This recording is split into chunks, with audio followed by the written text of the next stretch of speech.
Bienvenidos a la historia de la medicina, patrocinada por Boston Scientific.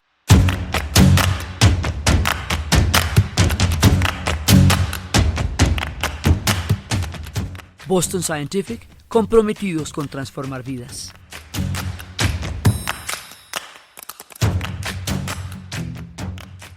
Buenas, bienvenidos al 8º capítulo de la historia de la medicina. Hoy vamos a ver la medicina en otros contextos.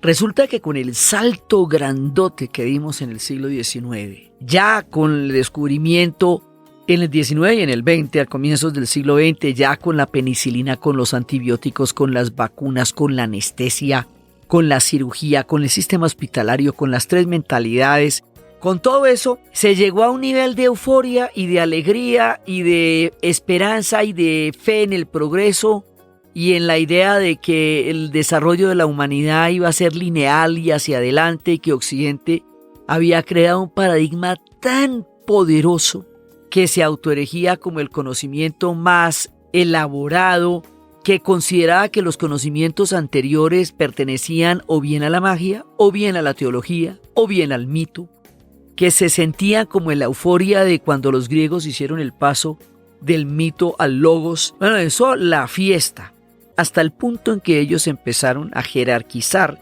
otros conocimientos como conocimientos menos aptos, elaborados, científicos o verdaderos, porque no estaban expresados en estas mismas categorías. Llegó a haber tal satisfacción y euforia de los europeos con su propio sistema de conocimiento que creyeron que era de una validez universal para todas las circunstancias y en todo momento. Con este sistema de valores colonizaron otros pueblos e impusieron y jerarquizaron sus esquemas de conocimiento sobre el de los otros pueblos. Y hubo atrocidades muy grandes durante la era colonial que serían como una especie de llamada de atención que no se escuchó en su momento.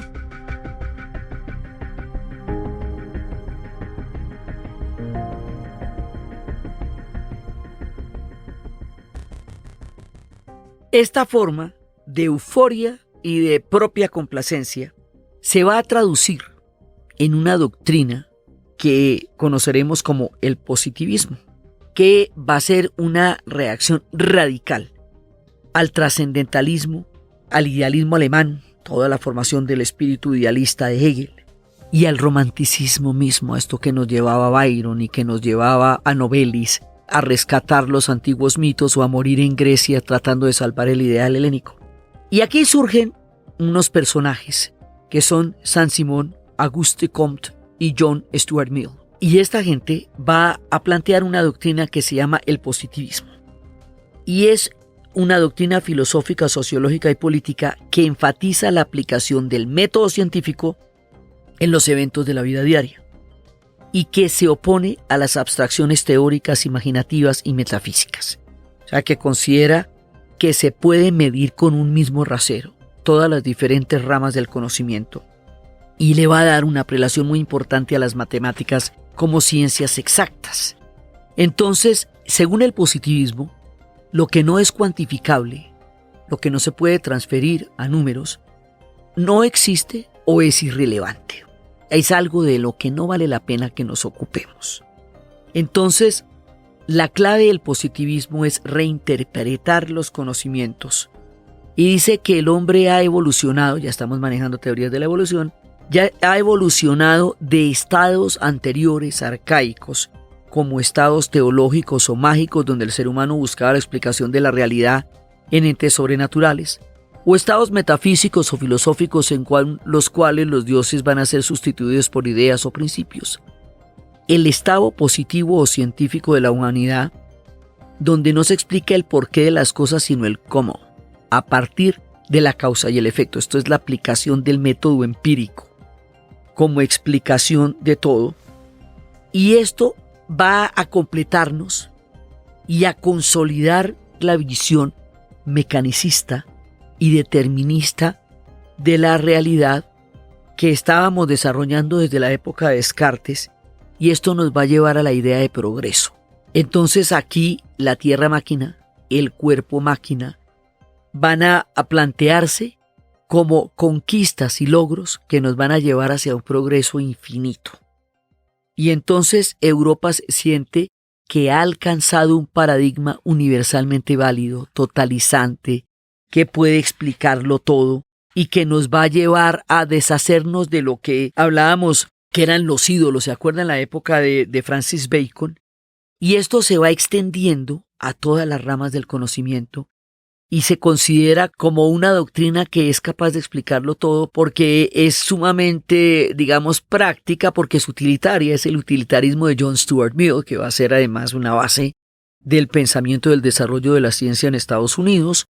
Y esto se nos va a meter en las ciencias sociales, y esto se nos va a meter en la medicina, y esto se nos va a meter en la educación, en la pedagogía, en toda la explicación digamos, del conocimiento, pero más que en la explicación, en la validez.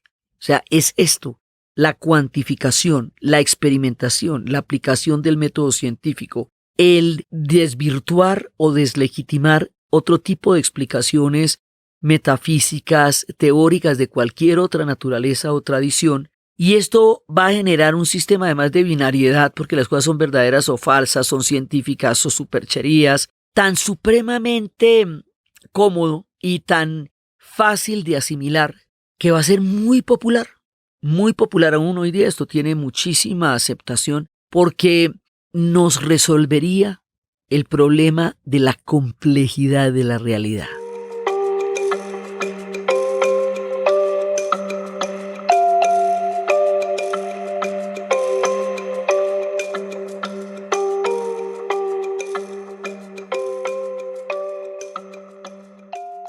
Porque nos la vuelve binaria. Entonces las cosas, como en una teoría aristotélica, no pueden ser de la misma manera al mismo tiempo. Principio de no contradicción.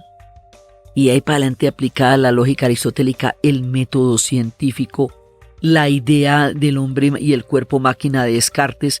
Todo esto nos va a llevar al que el positivismo haga una narrativa totalizante de todo este camino para explicar la realidad. Y estábamos regios. Y eso, mejor dicho, esto era la maravilla, y había un desarrollo increíble en el arte, y era la Belle Époque. Y todos éramos felices con una ciencia binaria que podía explicar todo, y todo lo que todavía no se sabía se iba a saber más adelante, más nochecito, en un ratico, pero y verá, eso no es sino dejar que el progreso se vaya nivelando y desarrollando, y esto nos va a dar un gran marco de paradigmas. Y con esto se va a medir el mundo y las demás culturas, y esto más adelante será el desarrollo. Y nosotros en América Latina quedaremos como aquellos que van para allá, o sea, en vías de desarrollo o subdesarrollados. Esto va a categorizar el mundo y se va a convertir en un paradigma universalmente válido desde el punto de vista de lo que los europeos y la tradición de Estados Unidos consideran que debe ser la validez de un tipo de conocimiento. Y todo bien, o sea, hasta aquí no hay ningún problema, éramos felices. Hay un poco de historias que no se están teniendo en cuenta, pero mira tú. Pero va a pasar una cosa que nos va a dejar en una situación de indefensión teórica y moral, que nos va a cuestionar todo el paradigma. Y no solamente va a pasar una vez, va a pasar 2 veces. Como si con una primera no nos hubiera quedado claro el aterrador mensaje del rostro de la medusa del horror. La Primera y la Segunda Guerra Mundial.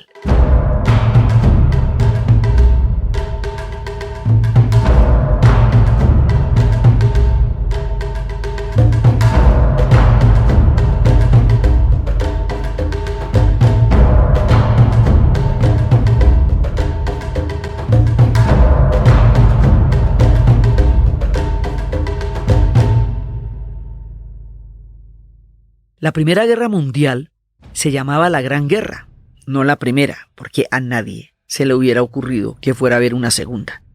Era tan impensable ese horror, que la Primera Guerra Mundial es la resolución de una serie de conflictos imperiales, repartos de poder, absurdos en la política, gobernantes inconscientes de lo que se estaba jugando. Egos, dinastías, decadencia de imperios, pero eso tiene una cantidad de causas y ninguna. Porque si usted va a ver por qué se mataron, no queda claro nunca por qué. Y de pronto se meten en una guerra con las armas del siglo XX y los esquemas del siglo XIX. Y de pronto una generación entera va a morir en las trincheras. Y de pronto las personas, los hombres entre los 14 y los 40 años murieron en los campos de Europa. Y de pronto la pesadilla tuvo dos rostros terribles que fueron las batallas de Somme y de Verdún, donde llegaron a morir 1.200.000 muchachos en Somme y 850.000 en Verdún por nada. Y la guerra de trincheras hacía que 48.000 personas murieran por defender 48 kilómetros sin que eso significara nada en cuanto a la batalla misma. Y luego empezaron a aparecer los gases químicos en las trincheras, los gases mortales, las ratas, las pestes, las enfermedades, y una generación entera murió. Y el horror fue tan aterrador que nadie podía expresarlo. Solamente lo expresaron los surrealistas cuando dijeron, tomando la cita de Goya, el sueño de la razón crea monstruos. ¿Y cómo fue que hicimos esto? Por eso es que ellos dicen que el surrealismo va a ser un encuentro entre un paraguas con una máquina de coser sobre una mesa de disección, es decir, la ruptura del discurso lógico. Y Freud empieza a plantearnos el Eros y el Tánatos. Y empezamos a reflexionar a otros niveles que antes no se necesitaban porque esto está muy mal, pero se puso peor.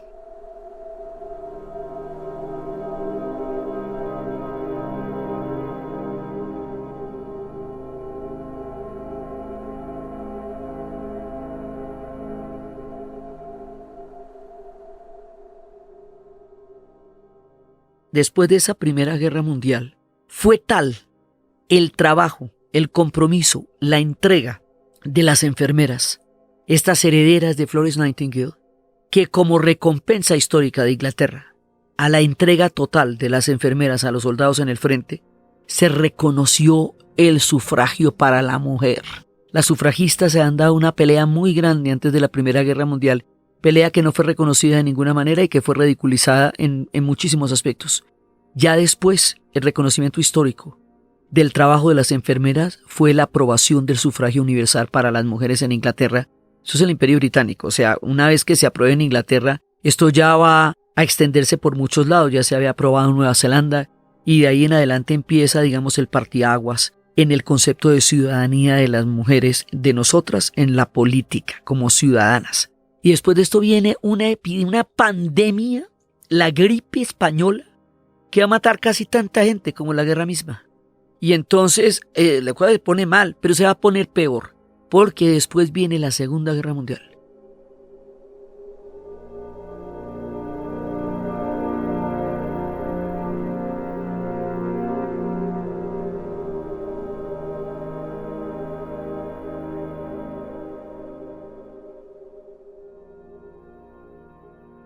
Y en la Segunda Guerra Mundial, todo el sistema de derecho, separación de poderes, la democracia, los derechos humanos, los pilares de Occidente, se derrumban en la barbarie del segundo suicidio de la razón.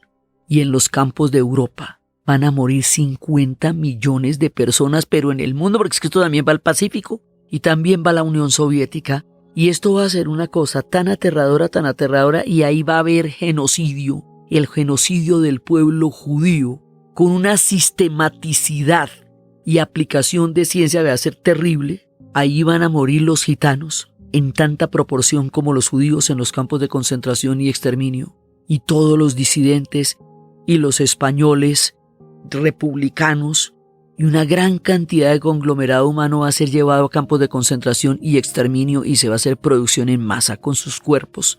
Y esto se va a poner absolutamente terrible.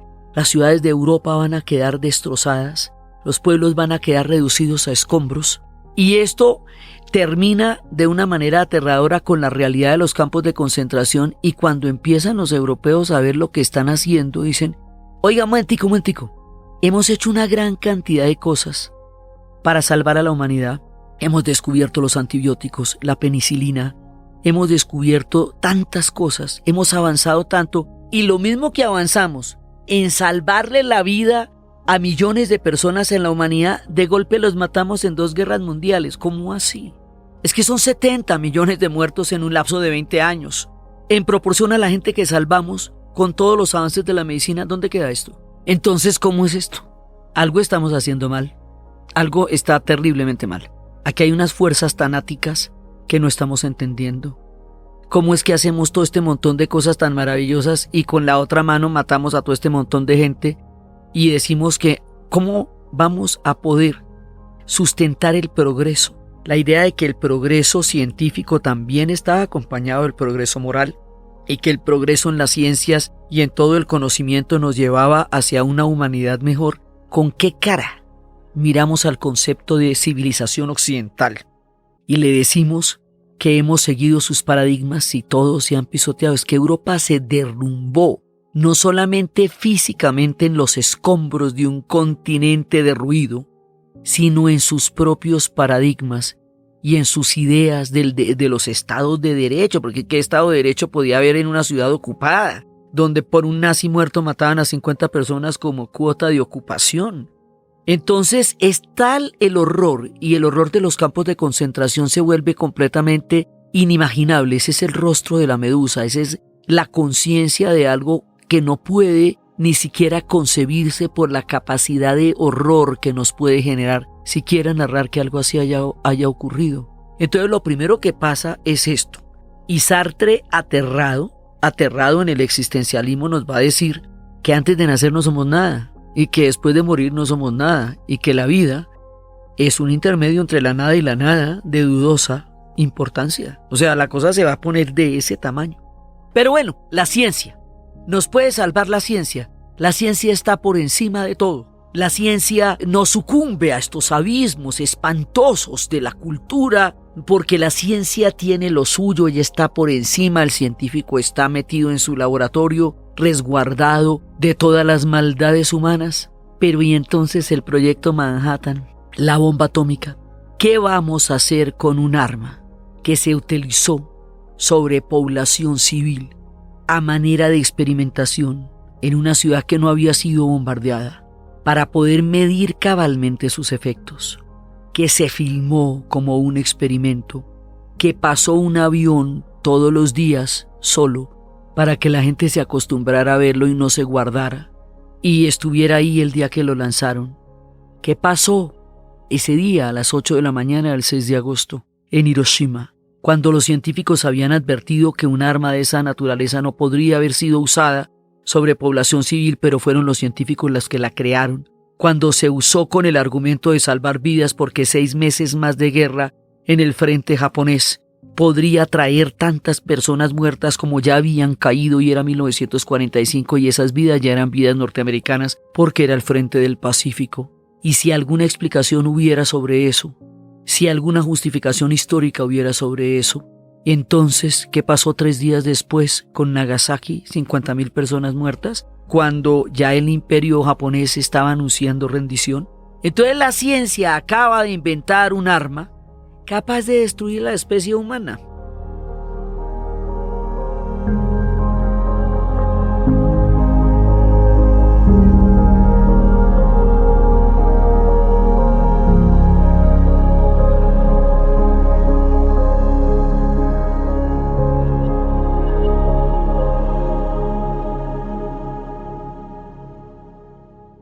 A la humanidad en su conjunto.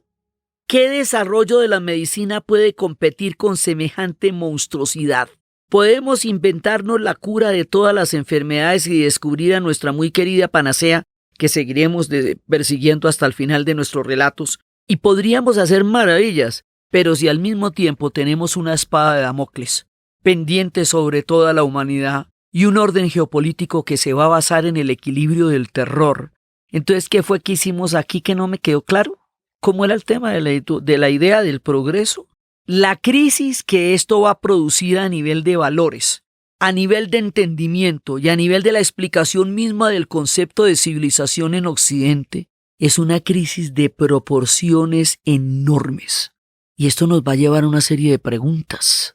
¿Qué fallóle? ¿Qué fue que salió tan mal? ¿Cómo es que un pueblo como el alemán, que ha dado tanto nivel de desarrollo científico, cultural, musical un pueblo capaz de, pero ¿cómo es que de tantas cosas? Pero es que de ahí es Schiller, pero es que de ahí es Hegel, pero es que de ahí es Kant, que había resuelto todas las paradojas entre el término de la experiencia y los a prioris, cuando nos dijo que la experiencia sin los a prioris es caótica y los a prioris sin experiencia son vacíos, y nos habló del espacio y del tiempo y de nuestra capacidad para entender el mundo como aquello a lo que nos podemos referir, y el mundo que no podemos entender como el noúmeno, aquello que está fuera. O sea, ¿qué pasó con todo esto? ¿Qué pasó con todo esto? O sea, ¿por qué esta misma sociedad va a producir semejante horror y va a sucumbir al resto de Europa, y ella misma va a ser víctima de una destrucción hasta pulverizarla? Porque en la conferencia de Yalta se decide la destrucción de Alemania, y Alemania la destruyen hasta el polvo, eso no queda nada. Entonces, ¿qué pasó aquí? Entonces, esta pregunta, en la siguiente generación, la generación de los padres de la Segunda Guerra Mundial, los hijos de ellos, los hijos de la batalla de Inglaterra, los hijos de los bombardeos, se van a preguntar muy seriamente qué pasó. Y van a empezar a buscar en otras culturas y en otras civilizaciones nuevos paradigmas, contactos con lo sagrado, ideas diferentes del universo y de la espiritualidad, que de alguna manera le den respuesta al suicidio de la razón de Occidente. Y en la medida que lo van a buscar en la espiritualidad, lo van a encontrar también en otras muchas maneras de explicar el mundo. Y resulta que nosotros teníamos el concepto del alma por allá guardado en la glándula pineal de Descartes, que lo tenía bien gracias allá en la glándula pineal para no tener que volver a tocar el tema, porque no era relevante para el desarrollo del cuerpo máquina y el gran relojero.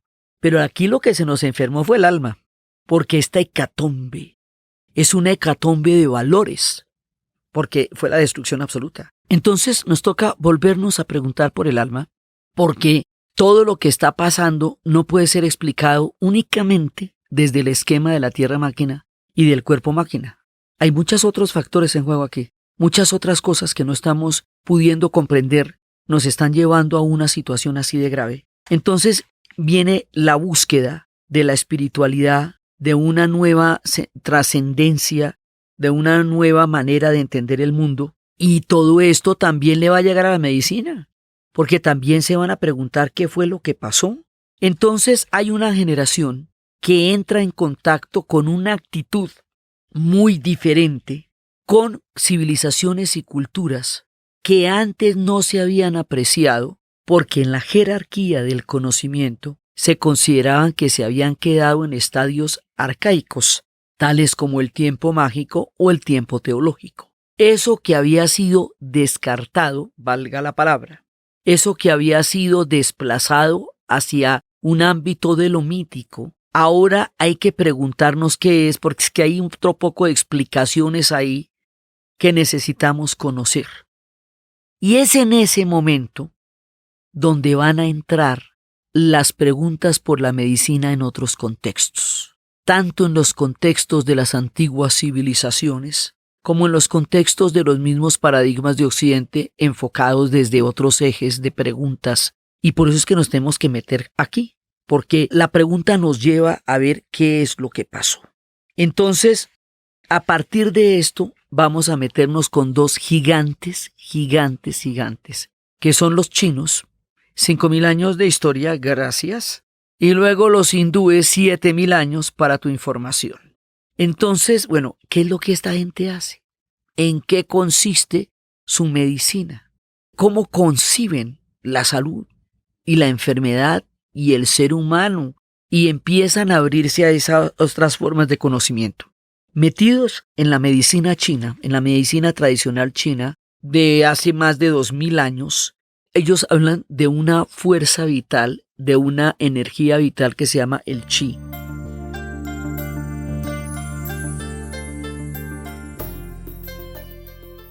El chi es aquello que nos mantiene vivos. Cuando eso se acaba, le cancelaron el contrato, ¿ok? Hasta ahí fue que llegó.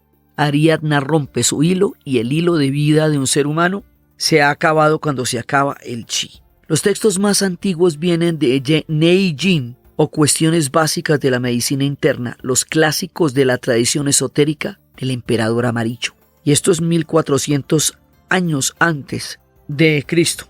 Entonces aquí empiezan a entrar con los personajes como Shang Tsung-ying, se le considera el Hipócrates chino y fue el primero en diferenciar claramente los síntomas del yin y del yang. Aquí nos toca meternos en cosmovisiones muy grandes. Resulta que los chinos tienen 3 sistemas religiosos. Uno cósmico, que es el yin y el yang.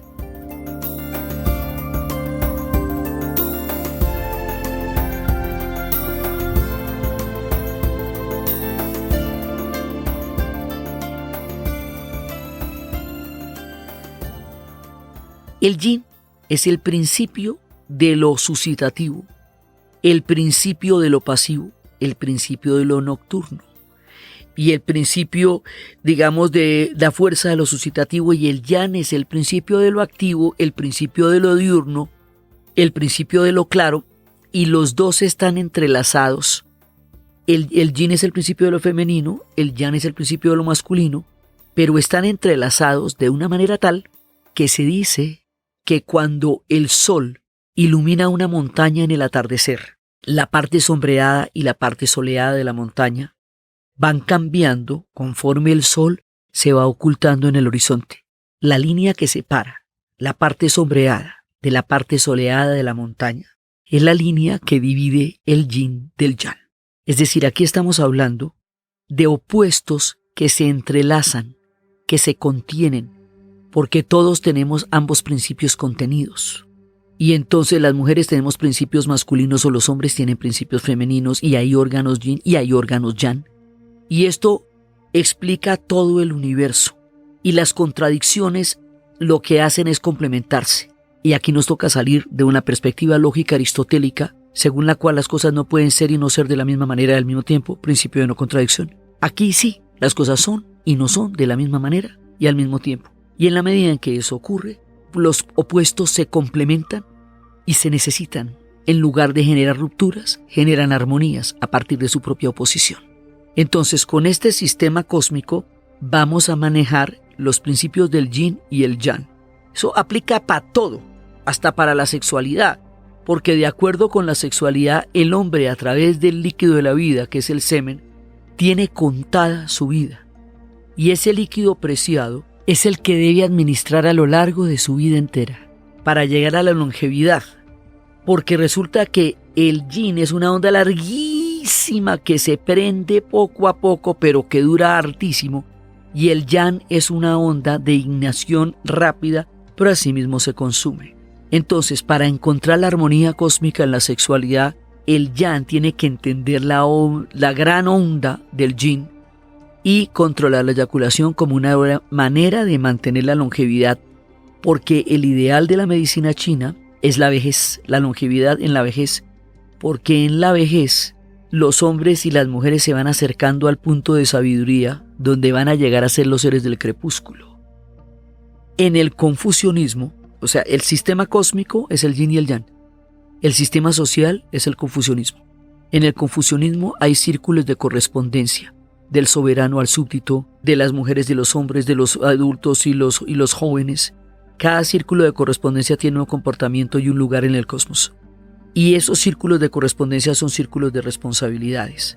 Y en el final, en el tema de los ancianos, hay un punto de sabiduría, porque para ellos la vida y la muerte no están separadas.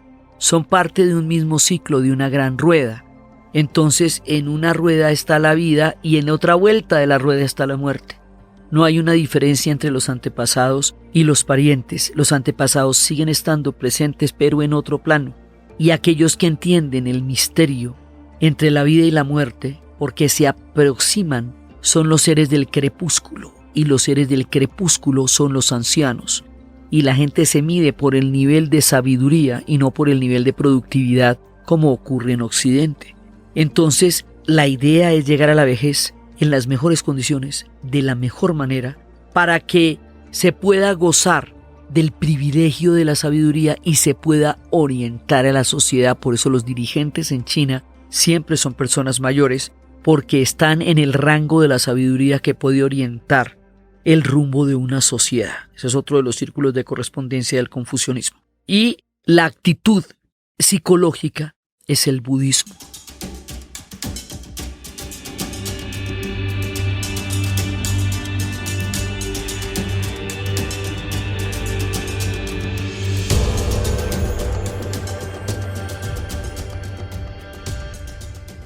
y el budismo es el desprendimiento. Gautama Buda, esto sucede en la India, pero realmente va a tener toda su fuerza y su influjo en la China a partir del sueño del emperador amarillo, que una vez vio que las hojas de té caían y empezó a tener el sueño de que venía un mensaje y una iluminación.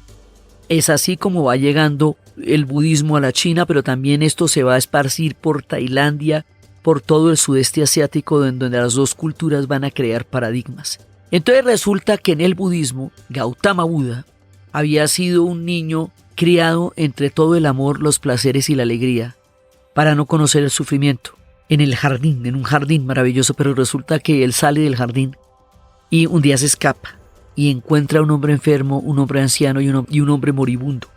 Y ahí descubre que existe la enfermedad, la muerte, la vejez. Y empieza a entender que existe el sufrimiento, pero no sabe por qué.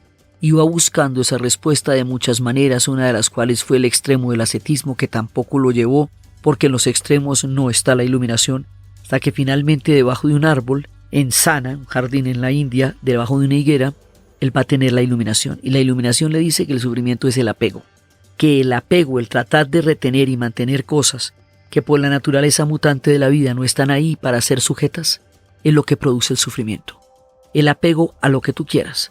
El apego en el amor, el apego en la ideología, el apego a las riquezas materiales, el apego a muchas cosas es lo que va a producir el sufrimiento. Y que el dolor es parte de la vida, pero el sufrimiento es opcional porque corresponde al apego.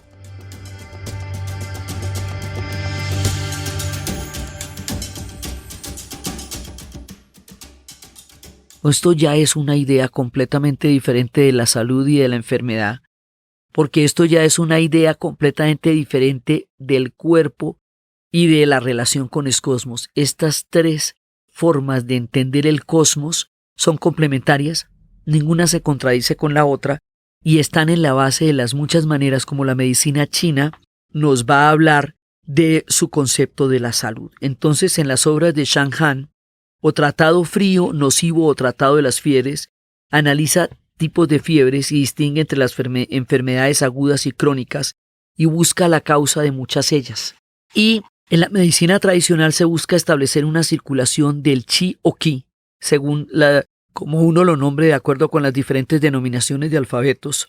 Mediante el equilibrio de las fuerzas opuestas del yin y del yang, se manifiesta el cuerpo como frío y calor, interno y externo, deficiencia y exceso. Entonces, según la medicina china tradicional, la enfermedad ocurre cuando se altera el flujo del chi y se produce un desequilibrio entre el yin y el yang. Y los componentes de este tipo de medicina comprenden la fitoterapia, la dietoterapia. Bueno, otra vez, la dieta, los ejercicios, la alimentación, la meditación, eso ya lo habíamos visto desde Hipócrates. Y volvemos y conversamos al respecto. Sí, y la meditación, que también lo vamos a ver también en la India, la acupuntura y los masajes reparadores.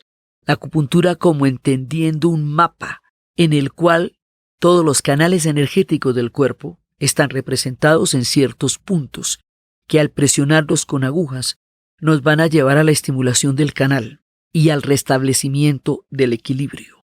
Entonces, de esta medida estamos hablando del equilibrio entre las fuerzas cósmicas, de lo femenino y de lo masculino, de los principios activos, y nos vamos a referir a eso a través de la observación del paciente, a partir de preguntar, escuchar y oler, a partir de preguntar la historia del paciente, el historial del paciente, porque es que ya para los tiempos de la Primera Guerra Mundial las personas eran historias clínicas.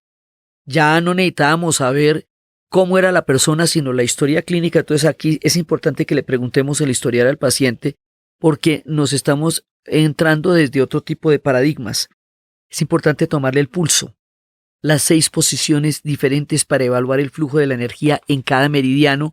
Hay una idea de meridianos que atraviesan el cuerpo y que representan, digamos, los caminos de todos estos equilibrios o desequilibrios. Y la acupuntura, por lo tanto, va a ser, digamos, la forma como nosotros más hemos podido relacionarnos con la medicina china, la aplicación de agujas para restaurar el flujo de energía vital en el cuerpo.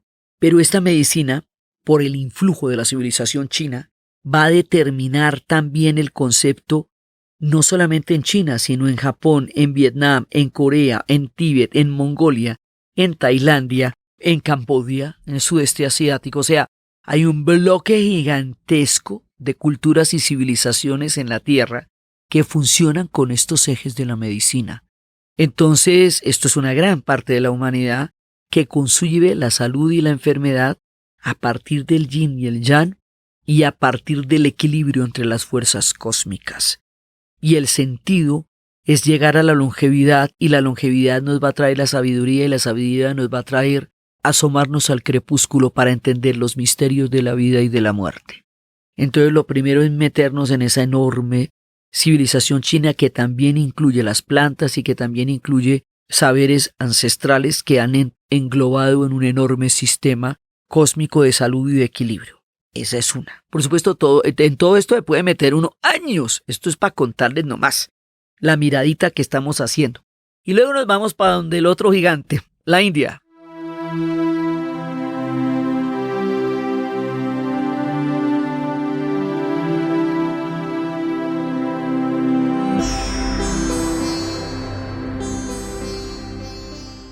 Y nos vamos con la India con sus 7.000 años de historia. Y esto es una cosmovisión de un tamaño que cuando empiezan a llegar allá, ¿quiénes van a llegar allá? Los hippies, la contracultura. Todos estos muchachos de los años 60 empiezan a buscar otras explicaciones del universo y del mundo. ¿Por qué la sociedad de consumo se agota en explicarles el sentido de la existencia, de la vida y del sentido mismo de la construcción humana y de lo sagrado? Porque hay un momento en que la sociedad de consumo, pues una vez que ella se baste a sí misma, no termina por explicar el universo. Entonces, si lo tengo todo, lo compro todo, me lo unto todo, me lo pongo todo, pues yo, bueno, ¿y ya después qué? O sea, ya con todos los, digamos, con todos los gadgets de la sociedad de consumo sigo sin entender por qué estoy acá. Entonces se van para la India. Esto tiene muchos puntos de contacto, pero hay un punto de contacto que va a ser muy importante, y es el encuentro de George Harrison con Ravi Shankar. Cuando los Beatles van a la India, estando ellos en el momento más importante de su popularidad dentro del gran fenómeno del rock inglés, en ese momento se muere Phil Spector. Cuando ellos ya son grandes, cuando son hombres, cuando están en capacidad de tomar en sus manos su destino, se muere Phil Spector. Tienen que devolverse rápidamente, pero asomarse a la India va a crear un cambio muy grande en su manera de entender el universo y en la música. Llegan las cítaras, los sargoids, y George Harrison encuentra su identidad y su razón de ser en la India. Y luego cuando viene la hambruna en Bangladesh por la independencia de Bangladesh, Ravi Shankar le va a pedir ayuda a George Harrison y se va a hacer el concierto para Bangladesh. Y dos civilizaciones que se habían mirado desde esquemas jerárquicos y coloniales se empiezan a mirar desde la búsqueda de una sabiduría y desde la búsqueda de un entendimiento del universo. Y llegan a la India. Y en la India primero se encuentran con una cosmovisión gigantesca, enorme, en donde el hombre no es el centro del universo, el show de la evolución, la razón de la creación, la premier del antropos, sino una brizna en el cosmos, en lo gigantesco del cosmos. Por lo tanto, no es dueño del planeta, y la máquina no es tal, ni está ahí para que la maneje a su antojo, sino que tiene que tener la humildad de sentirse dentro de la complejidad del universo. Y entonces, ahí van a empezar a encontrar otros conocimientos. En sánscrito, Ayurveda es el nombre de la medicina tradicional de la India que tiene como objetivo unificar el cuerpo y la mente y el espíritu. Nos fuimos hasta allá para preguntar por la mente que teníamos guardada en la glándula pineal de Descartes, porque no nos lo lograba explicar todo lo que había pasado. Entonces ellos sí lo tienen claro desde hace rato, y tienen cuerpo, mente y espíritu, y para todo esto ellos tienen su propio concepto de la medicina. Y el concepto de la medicina que ellos tienen es el Ayurveda. Ayurveda significa el conocimiento de la duración de la vida.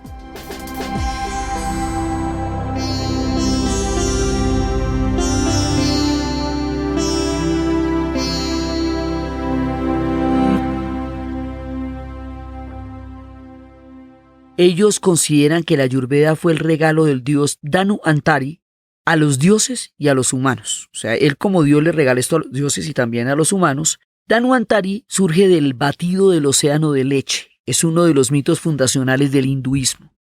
Al principio, en los tiempos de los devas, dioses, y de los asura, demonios, ellos eran mortales. Todos eran mortales y luchaban entre ellos por el dominio del mundo. Los deva, debilitados y vencidos, solicitaron ayuda a Vishnu.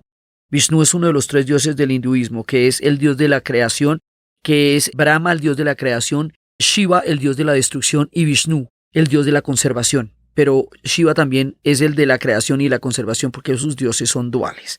El asunto es que van y le preguntan a Vishnu, que es el dios de la conservación, el de los muchos brazos, que les ayude en el propósito de unir fuerzas para poder extraer la amrita, que es el néctar de la inmortalidad, porque es que el problema entre los demonios y los dioses es que al ser mortales se cascan y se mueren y entonces la lucha pierde su sentido. Entonces el amrita es el néctar de la inmortalidad que está en el océano de leche y que es uno de los 7 exóticos océanos lejanos dentro de este mismo planeta. Para lograr esto tenían que coger hierbas mágicas, extraer hierbas mágicas del océano, cortar el monte de Mandara en forma que se pudiera colocar su cima sobre la caparazón de la tortuga Kurma, que es un avatar, o sea, una reencarnación del mismo Vishnu, y utilizar la serpiente Vasuki, o el rey de los Naga, para poner la montaña en rotación de manera que batiera el océano. O sea, es como una culebrilla, literalmente. Una culebra que ellos van moviendo y esa culebra va meciendo el universo. Y al mecer el mundo, de ahí podemos sacar este néctar maravilloso y después de batirlo, muchos elementos se van a fusionar para producir la cosmogonía del hinduismo y entre ellos Dhanvantari en una copa les brinda el amra, que es el elixir de la inmortalidad para la cual hicimos toda esta vuelta.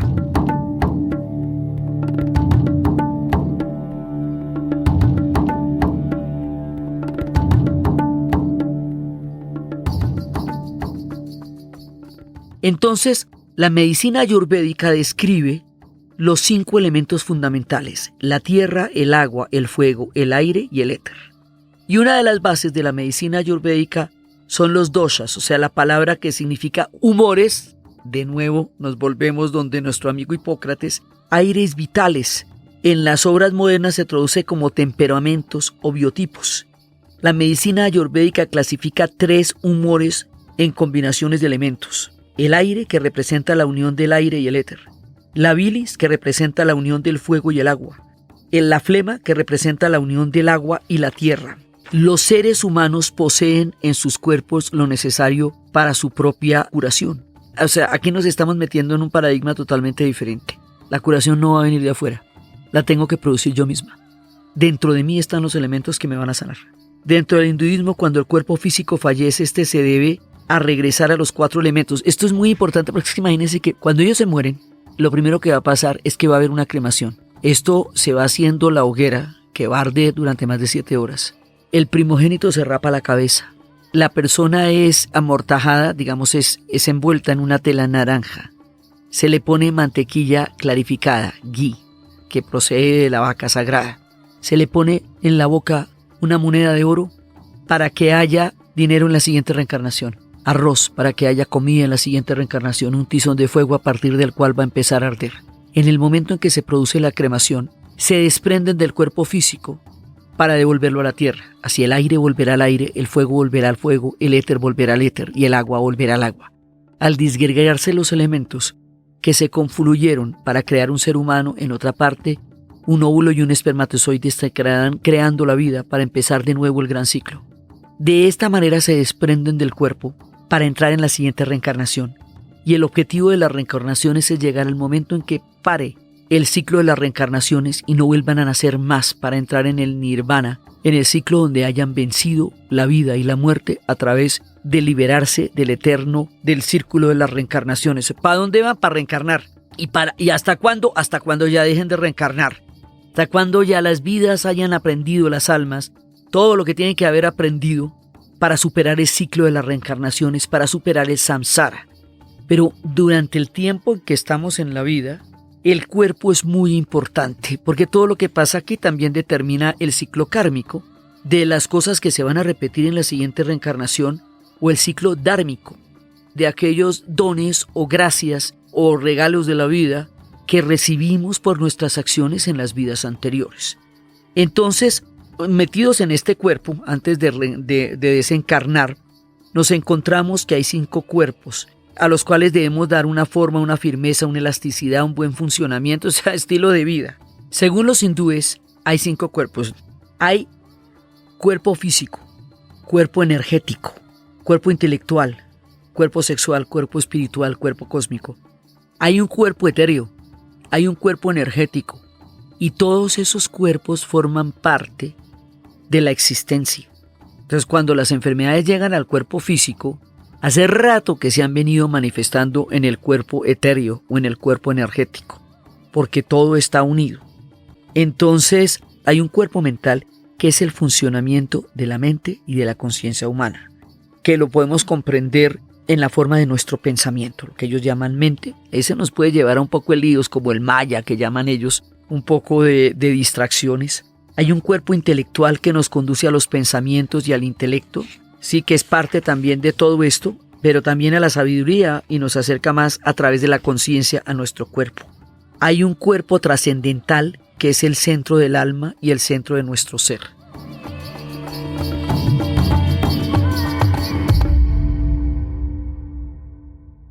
Entonces, el solo concepto del cuerpo en el hinduismo ya es una cosa muy distinta, porque hablan de diferentes, de cuerpos etéreos, de cuerpos intelectuales, de cuerpos espirituales, y no solamente del cuerpo físico, mientras que en las tradiciones occidentales el cuerpo físico en él está contenido todo.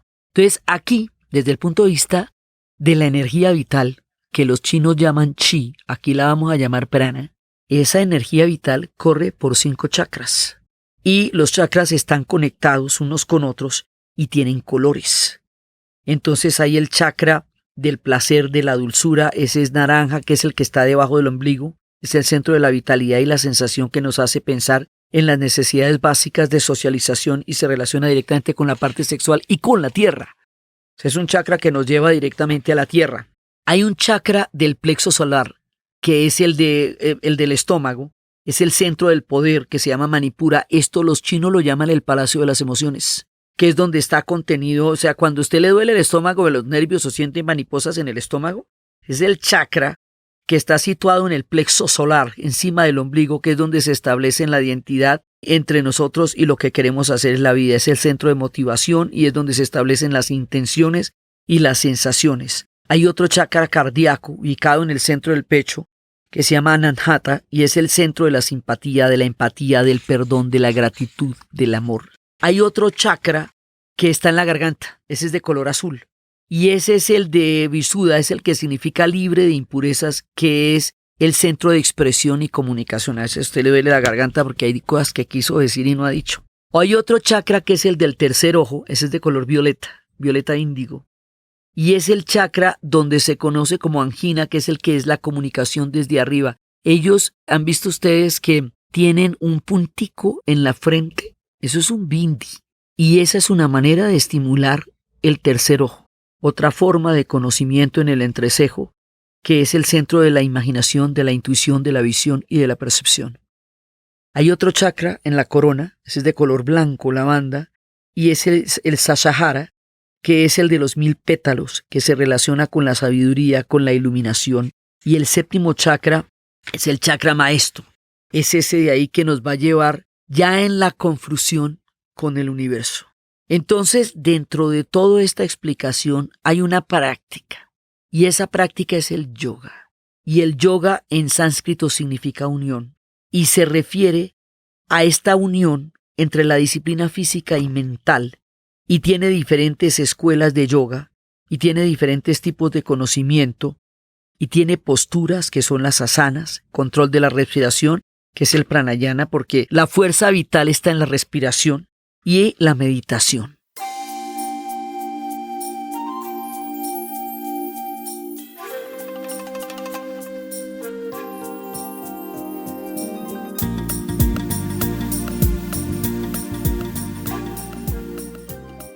Entonces, en la meditación nosotros entramos en una quietud que hace que nos podamos retirar de todos los pensamientos y de toda la mente para entrar en un estado de concentración y de iluminación que nos permite un nivel diferente de conciencia.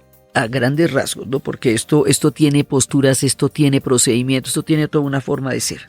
Entonces, aquí estamos viendo maneras completamente diferentes de entender la salud. Y del yoga viene en Occidente la conciencia de la importancia de la respiración, de la importancia de la alimentación, de la importancia de las posturas, de la importancia de toda esta manera energética de relacionarnos con el universo. El yoga va a ser muy, muy importante porque nos va a dar una serie de componentes de la salud que no conocíamos como tal. En Occidente se va a esparcir cada vez más. El Ayurveda se va a conocer también como una forma de medicina.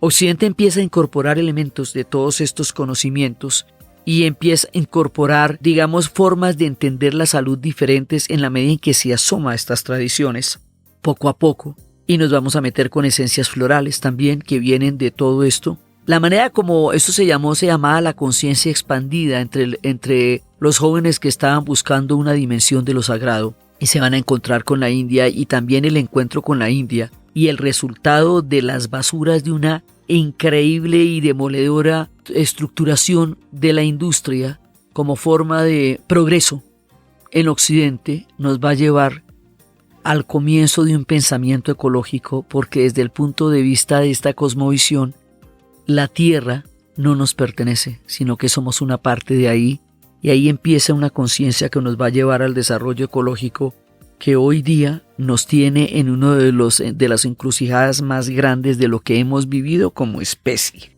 Y empieza con todo esto.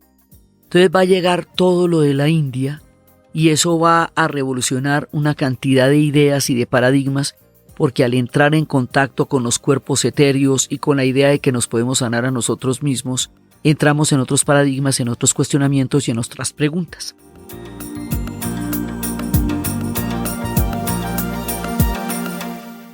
Eso desde el punto de vista de las civilizaciones antiguas que entramos a visitar en esta búsqueda de otro tipo de perfiles de la salud con motivo de la crisis tan berraca que nos va a producir, o tan grande que nos va a producir, las guerras mundiales. Pero también en Occidente se van a dar búsquedas desde el propio paradigma occidental, dentro de este mismo espíritu de andar buscando otras explicaciones acerca de la mente, del cuerpo, de la conciencia, porque el paradigma que teníamos se nos agotó en las dos guerras mundiales. Es que quieras chismosear qué pasa.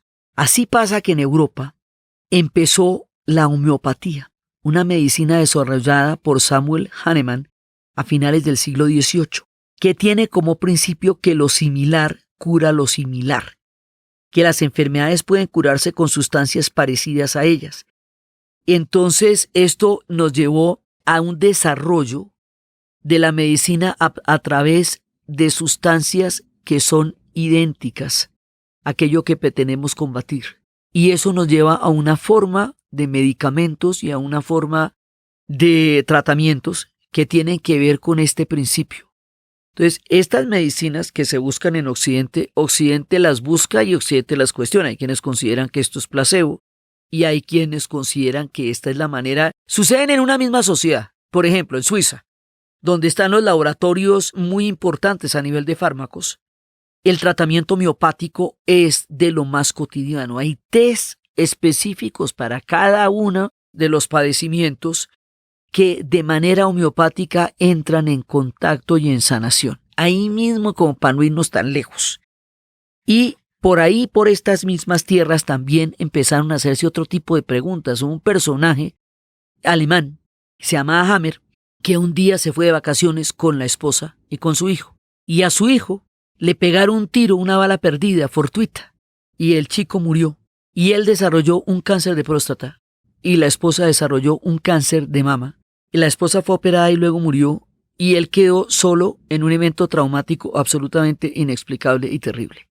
Y entonces empieza a preguntarle a todos los pacientes que él ha atendido con cáncer si en algún episodio de su vida hubo un evento traumático que pudiera desatar semejante enfermedad y descubre que hay un común denominador, que todas las personas han tenido un evento traumático. El nombre del evento traumático va a tener las siglas del nombre de su hijo, que es un evento en el cual va a ocurrir algo gravísimo, digamos, una cosa traumática, inesperada, vivida en silencio, que amenaza la supervivencia de la persona. Y eso va a activar una serie de cerebros que se han ido desarrollando a través del tiempo, los cerebros arcaicos, los cerebros modernos, que van a tener una reacción como respuesta al evento traumático, y eso nos va a generar una crisis enorme, y en esa crisis se van a producir una serie de cánceres, y luego viene una etapa ya más, más pasiva, donde se empieza a poder entender esa crisis, pero aún ahí puede haber momentos muy graves como una epicrisis, y luego va a venir una cicatrización, y esto lo hace a partir de la comprensión del paciente, del evento traumático de raíz, que fue el que generó todo esto, y la relación entre los cánceres y los eventos traumáticos con una serie de procedimientos biológicos y científicos. Y ahí hay una nueva pregunta, y es: ¿cuál es la relación entre los cánceres y los eventos traumáticos? ¿Qué relación hay entre la una y la otra? Y ahí hay una serie de leyes según las cuales todo viene de un evento traumático, y a eso lo llaman la nueva medicina germánica.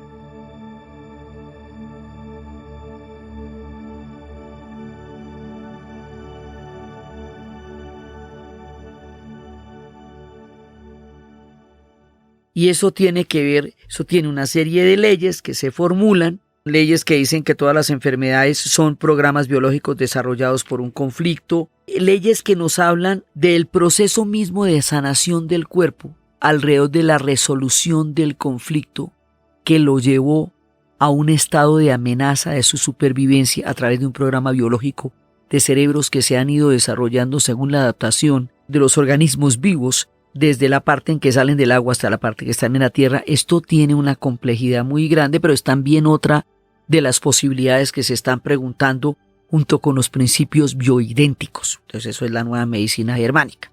Otros van a rescatar una tradición muy grande y muy antigua que la habíamos visto desde Dioscórides, que son las plantas, que estaba muy presente en la cultura celta a través de la sabiduría de los druidas y de las druidas, que era parte también del conocimiento de los vikingos, que era un conocimiento de las mujeres en las plantas, y que luego, en la medida en que la medicina se va aproximando a los paradigmas occidentales, las mujeres van a ser sacadas del conocimiento de las plantas, incluso las van a llamar brujas en una época, y cuando empieza a descartarse esto, a desconocerse esto como un método válido, y después empiezan las medicinas en el Nuevo Mundo, como hayamos visto. Entonces ahí hay una tradición que de todas maneras lleva milenios y que también se usa en la medicina china, que es la tradición de las plantas. Entonces, esto también se va a utilizar. The British Herbal Pharmacopoeia, ¿sí? Napralet van a formar una escuela de estudio de los principios activos de las plantas como formas de tratamiento de las enfermedades. También va a haber una escuela canadiense de herbología. Y por supuesto los conocimientos indígenas ancestrales y milenarios.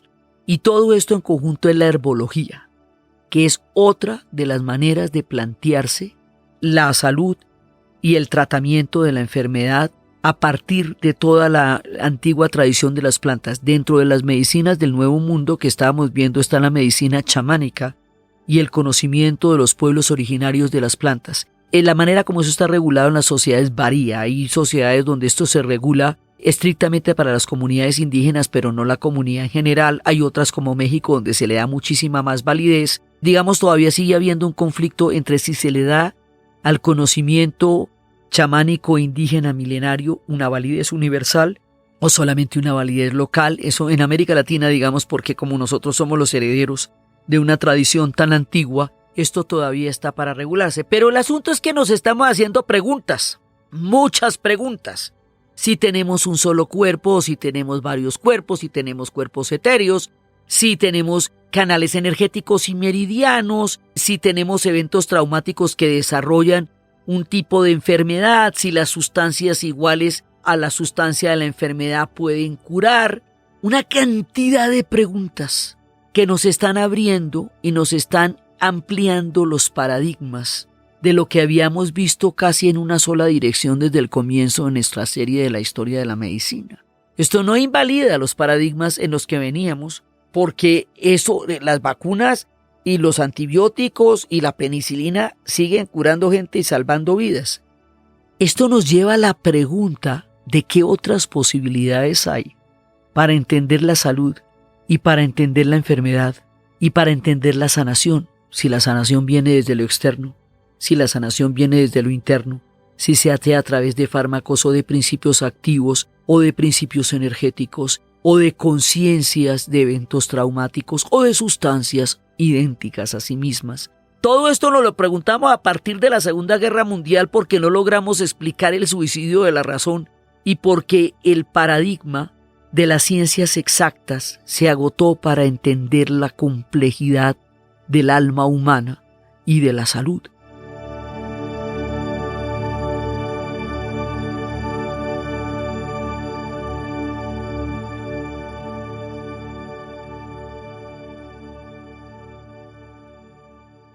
Entonces, la medicina en otros contextos es como vamos ampliando las preguntas que nos estábamos haciendo desde el principio de la serie para entender las muchas otras posibilidades explicativas de la salud y del conocimiento y de autoconocimiento y de nuestra relación con el cosmos, con el universo, con la espiritualidad y con nuestro cuerpo.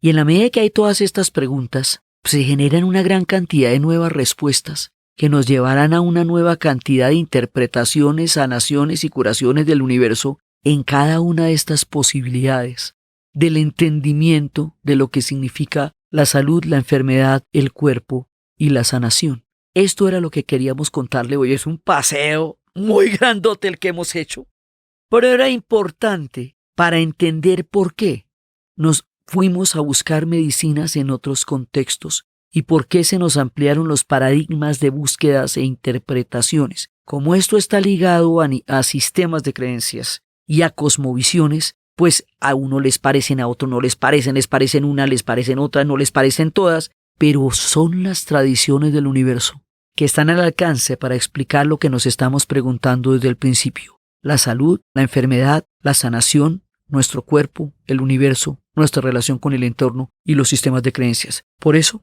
hemos emprendido este enorme camino, que siendo enorme es breve porque cada una de estas cosas es muchísimo más compleja de lo que logramos enunciarlo acá en este breve espacio en el que estamos narrando todos estos paradigmas para asomarnos a diferentes interpretaciones sobre salud, la enfermedad y la sanación. Con esto terminamos nuestro recorrido de la medicina en otros contextos y nos queda el último capítulo, que es la medicina del futuro. Todos los retos de la medicina en lo que tiene que ver con la genética, los trasplantes, la inteligencia artificial y todo ese tipo de nuevos descubrimientos que nos van a llevar también a otro tipo de preguntas.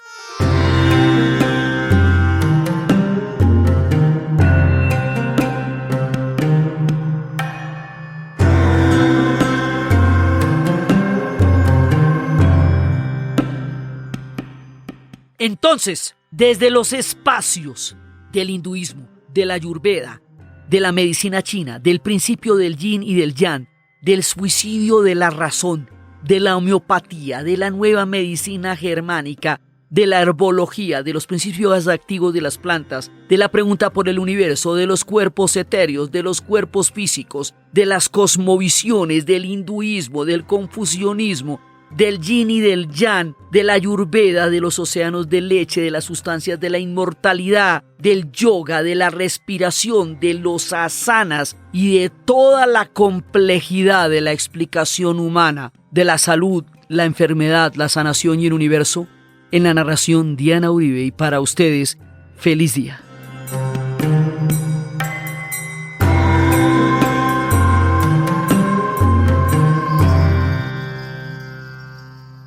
Les recordamos a todas las personas que con tanto cariño nos quieren apoyar que tenemos un botón de donación en la página www dianauribe.fm. Este podcast fue posible gracias al equipo de la Casa de la Historia, Arturo Jiménez, Diana Suárez, Milena Beltrán, y fue grabado en Los Gatos Estudio por Arturo Jiménez y editado por Sebastián Payán de 070, y siempre con la ayuda fuerte y poderosa de Santiago Espinosa Uribe y Laura Rojas Aponte del podcast Cosas de Internet.